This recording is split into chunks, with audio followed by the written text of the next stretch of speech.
Welcome to Deadly Dames, and this is going to be a video which I've been trying to make for a while of my complete DVD collection. So I've kind of been trying to put this off for a while because my DVD collection actually spans over 4 locations in my house, but if I'm going to do a complete collection I'm going to have to do it eventually. And I'm in the spare bedroom, so I'm going to apologise. That is my frogs making the racket in the background. You should be used to it by now that every time I'm in here they try and challenge me. So let's get started. I will say before I get started that I'm not going to include any collection videos which I've already done, like Arrow video or 88 films, because I've already done them for separate videos. So this is just my sort of standard standalone movies. So we'll just get started at the top here. I'll just move Freddy out of the way.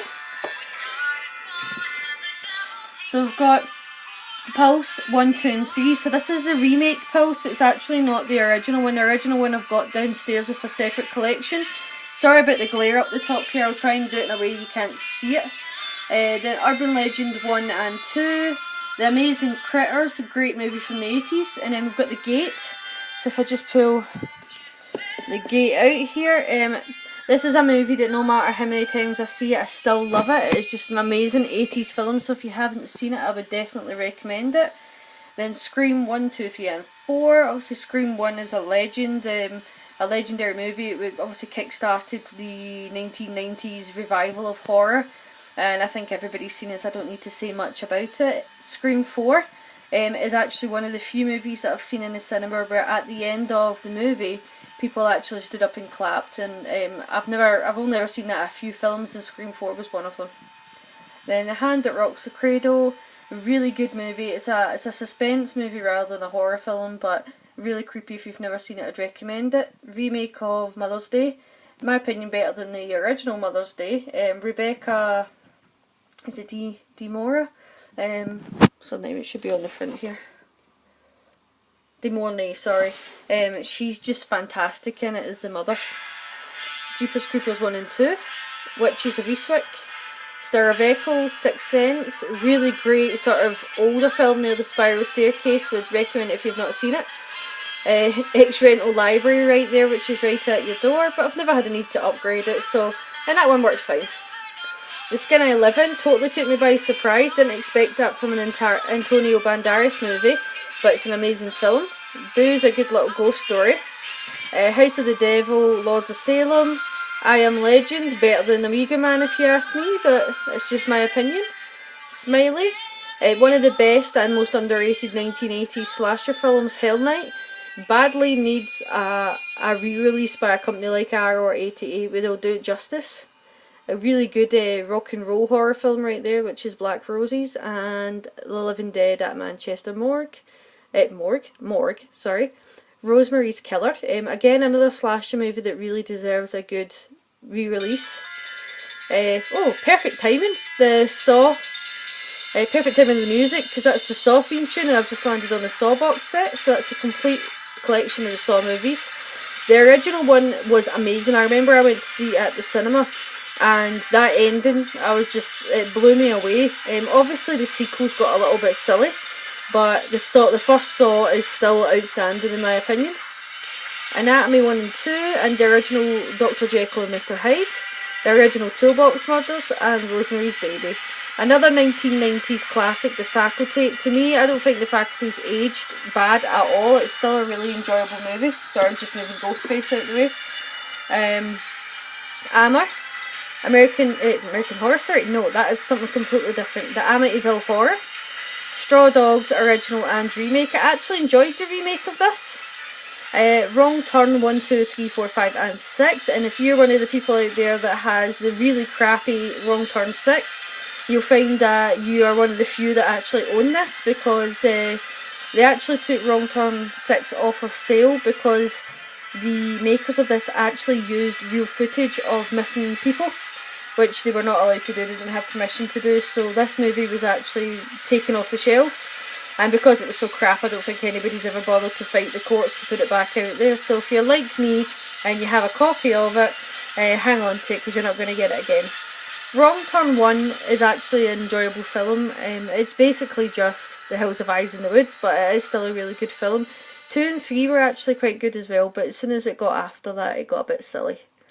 Then we've got Cape Fear Cape Fear the original and the remake with the amazing Robert De Niro in it, Freaks and Cannibal Apocalypse. So I'm just going to stick Ghostface and Freddy Krueger back up where they belong.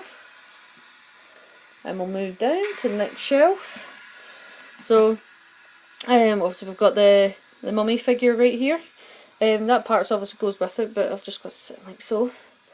The ones along the top are actually the Third Window films and the Terracotta films, which I did in a previous video, so I won't go into them.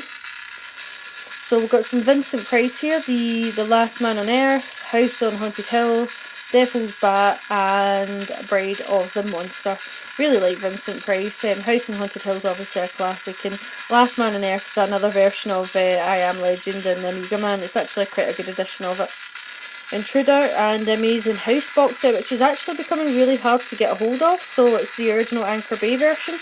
The first House is a classic movie, after that they got a bit daft, but still a really good box set. And then the Brood, Scanners, Scanners 2 and Scanners 3. I actually need to upgrade these to Blu-ray. They've all been released by Second Sight, I just haven't got around to getting them yet. Plus I actually do quite like this Scanners box set. And then Sleepaway Camp 1, 2 and 3. I do actually have the Sleepaway Camp 2 and 3 from 88 Films on Blu-ray, but they never unfortunately got their rights to number 1, which is the reason why I still have this Anchor Bay release. It is an okay release, so I'll just hang on to that. ABCs of Death 1 and 2. The Amazing Trick or Treat, which is a highly underrated 80s film. It's fantastic. It's basically a kind of rock 80s slasher, so if you've never actually seen it, I would recommend getting a copy of it. It's basically about this guy who's obsessed with a rock band. The lead singer of the rock, well, the whole rock band dies, but the lead singer dies and somehow comes back to a record that he plays. It the ending plays similar to like Carrie, where it all goes horribly wrong at a school prom, but it's a fantastic movie. Actually, you know what's really sad is I can sing the lyrics to the songs out of that. Not going to do it on here, not going to embarrass myself, but I do know every word to it. And then the equally amazing Trick or Treat, but I'm so glad they're actually finally making a sequel to that. Really, really good anthology, so I really enjoyed it. And In Fear is a really good British movie. It is more of a thriller than a horror, but it does keep you on the edge of your seat, so I would recommend watching it if that's the type of movie that you like, where you're constantly sort of sitting on the edge of your seat wondering what's going to happen next. Then we've got the Halloween collection, which has got 1 through 5, and then the 6, which is the Halloween Curse of Michael Myers. The Amazing H2O, which again to me is a sort of 90s classic, sort of revived the 90s horror genre. As you can see, I do not have Resurrection because it is crap. I will refuse to ever have Resurrection in my collection. To me, H2O is the last Halloween movie, not Resurrection. Shame on you, Jamie Lee Curtis, you should never have starred in that movie. But the only way I'll ever have Resurrection in my collection is if I bought a really cool like Halloween box set that just happened to have it in it. But other than that, I'm never going to go out my way to buy it. And then Rob Zombie's Halloween and Halloween 2. I actually liked Rob Zombie's take on Halloween. Obviously I spoke about this in a previous video. I feel very much that it was a Rob Zombie movie till about halfway through, and then I don't know, I think someone just told him somewhere, you better do a carbon copy of John Carpenter's Halloween, and that's when it became not so good. I do like that it was different, that he tried something different with it. His Halloween 2, not so much. I remember when I went to see it at the cinema, I came out thinking it was crap, but I gave it another go and I thought it was a bit better, but it's still not as good. Then the Amazing John Carpenter box set. This is a gift from my other half and I love it. It's actually one of my favourite gifts that I've ever had. I wish they would release a Blu-ray edition of this, but it's got Escape from New York, They Live, Assault on Precinct 13, Prince of Darkness, The Thing, Halloween and The Fog. And then we move on to my Stephen King section. A lot of Stephen King movies have been adapted to movies. Don't know what that word there I was trying to say. And these are sort of my favourite ones. I do love The Shining, and obviously that's in my Stanley Kubrick box set downstairs. But for this one we've got Cujo. My two, if I was going to pick 3 favourites that have been adapted from Stephen King, it would obviously be The Shining, Misery and Carrie. Yes, I do have Carrie 2, The Rage. I think this movie just kind of came out at the right time when I was a teenager, and early teenager. Don't let myself sound too old, but it was just something about watching people who are arseholes die. It was fun. Thinner, Christine, Dead Zone, Creepshow, and then I've got a Price Lee horror collection here which has House on Haunted Hill, Last Man on Earth, The Bat, Horror Express, Count Dracula and His Vampire Bride, and Circus of Fear on it. It wasn't very expensive, and I like Christopher Lee, I like Vincent Price, might as well. The Cube box set, so Cube 1, Cube 0, Cube Hypercube, that's Cube 2.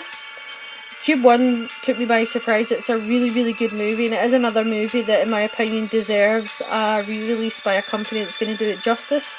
It was somebody trying something really different, and I think obviously you've seen people trying to copy it since then, but back then when this came out, it was something really, really different and totally stood out against everything else. I absolutely love the Cube. I couldn't tell you how many times I've seen this movie. And then, I know I've showed you this one before, but it's the Tygon Collection. And then if we just want to come down, now I'm on a ladder doing this because my bookcase is massive. So just come down, get the stairs out of the way. Oh, sorry, you got a wee close up of Arnie there. So this is obviously another Resident Evil shelf, which we'll do in a separate video. But if we just come down here, I'll just do up here before I stop. So Bubba Hotep, classic Bruce Campbell. Then we've got Halloween Camp and Halloween Camp 2.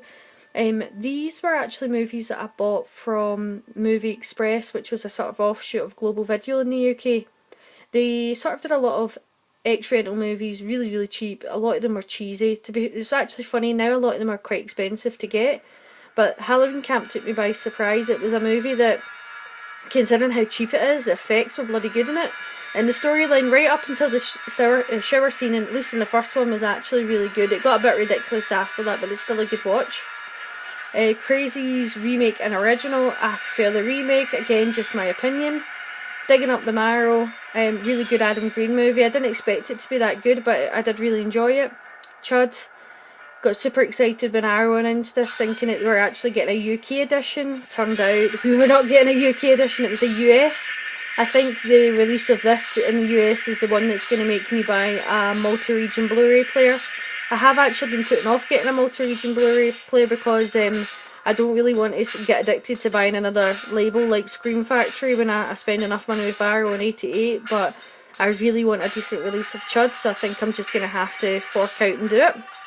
The Town That Sunny Dreaded Sundown, better than the original, again in my opinion. It's very bloody. I don't really know how it got a 15 certificate for the amount of blood it's in it, but it was an excellent movie, so I don't know, obviously got past somebody. And then this is a Prophecy and Hellraise collection. It was really, really cheap, and it's got pretty much all the Hellraisers from 3 to, not the very last one, not Revelations. It was the one before Revelation, was it Hell Night or something? Brain Scan, Existence, Spider, Crash, Naked Lunch and Dead Ringers. These are all David Lynch movies that I haven't upgraded to Blu-ray yet. I'm thinking about getting the Steelbook of Naked Lunch. It's a really good film and the Steelbook's pretty impressive. Got Maps to the Stars, History of Violence. I like the Steelbook for that one as well, which I'm thinking about upgrading. Then two amazing Asia Argento, not Dario Argento, Dario Argento's her dad. Two amazing Asia Argento movies that if you haven't seen them, I would definitely say just go and get yourself a copy. And that's Scarlet Diva and The Heart is Deceitful Above All Things.